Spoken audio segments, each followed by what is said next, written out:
बिस्मिल्लाहिर्रहमानिर्रहीम। अस्सलाम वालेकुम। मैं आपकी मेज़बान किरण ज़हरा। आप देख रहे हैं वीएन ऑफ इस्लाम। रमज़ान बहुत खैर खूबी के साथ पहला अशरा ख़त्म हो चुका और दूसरे अशरे के हम लोग मिड में यानी कि दरमियान में आ चुके हैं। बहुत मुबारक रातें आने को हैं, अयाम आने को हैं।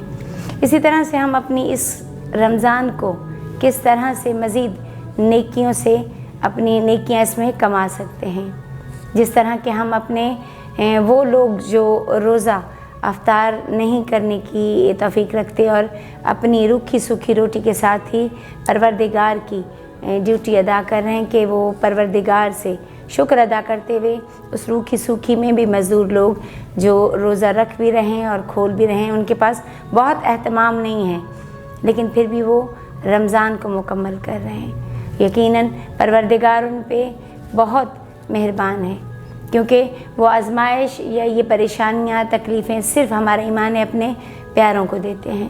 और जिनके पास मौला ने जिनको सब कुछ दिया है तो वो यकीनन अपने उन गरीब गुरबा बहन भाइयों की किस तरह मदद कर रहे होते हैं। किसी को राशन दे के, किसी की अफ्तारी करवा के। हमने देखे हैं कि रोडों पे बहुत खूबसूरत दस्तरखान लगे हुए होते हैं, अफ्तारी और सहरी के इंतज़ाम कर रहे होते हैं वो लोग, और इसका अज्र परवरदिगार ने देना है। बेशक हमारा ईमान है।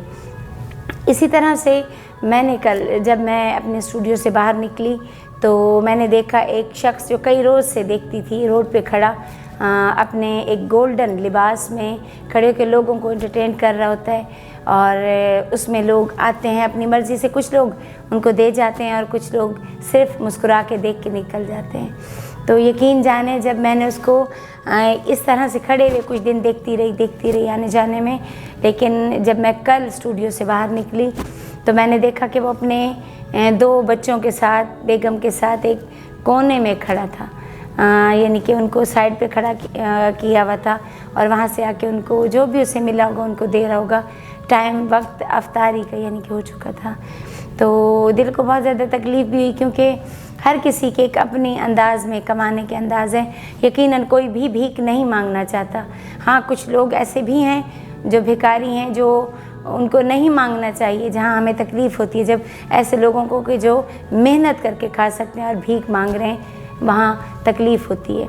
लेकिन जो लोग इस तरह से मतलब अपनी यानी कि कर रहे हैं, बहरहाल शायद बाज़ लोगों को नौकरी भी नहीं मिल रही थी अगर पूछा जाए तो, और फिर मजबूर होकर बच्चों के पेट पालने, तो किसी के आगे भीख मांगने से बेहतर वो खड़े कि अगर उस समझो एक खुद को जोकर बनाया हुआ है, एक ड्यूटी दे रहे हैं दूसरों को खुश करने की।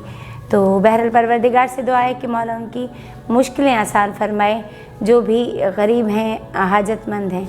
और इसी तरह से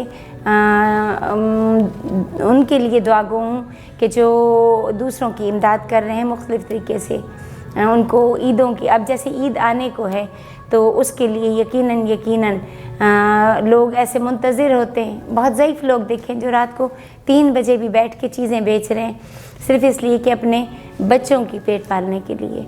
सर्दी में भी बहुत ज़्यादा बैठे हैं, गर्मी में भी बैठे हैं। तो वो लोग होते हैं जो दूसरों के आगे हाथ नहीं फैलाते।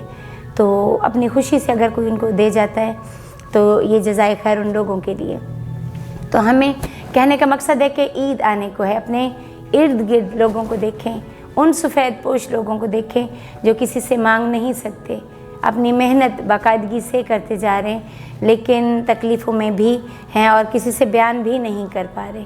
तो उन लोगों को एक नज़र बैठ के अपने घर में जब नमाज अदा करें तो अपने इर्द गिर्द के चंद उन लोगों को ज़रूर नज़र मारें कि वो कौन लोग हैं। और अगर आपके जहन में वो लोग आएँ कि हाँ ये सफ़ेद पोश हैं, बहुत मेहनत कर रहे हैं। अगर कोई औरत बाहर जा रही है, सुबह जाती है और रात को वापस आ रही है काम करने के सिलसिले में, तो यकीनन वो मजबूर है, हाजतमंद है, तब मेहनत कर रही है।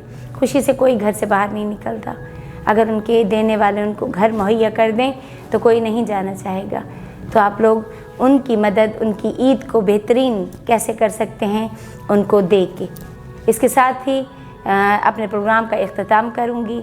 अगले एक नए टॉपिक के साथ आप लोगों से मुलाकात होगी और अपनी दुआओं में हमें याद रखिएगा और हम रखेंगे आपको याद। देखते रहिएगा वीएन ऑफ इस्लाम। मैं आपकी मेज़बान किरण ज़हरा اور ہمیں اجازت دیجیے۔ اللہ حافظ۔